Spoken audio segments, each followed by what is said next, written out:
పరిస్థితి ఎటులున్నదో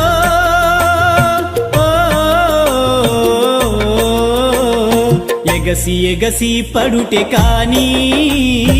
అలవి కాదెవరికైనా హరిహర బ్రహ్మాదులైనా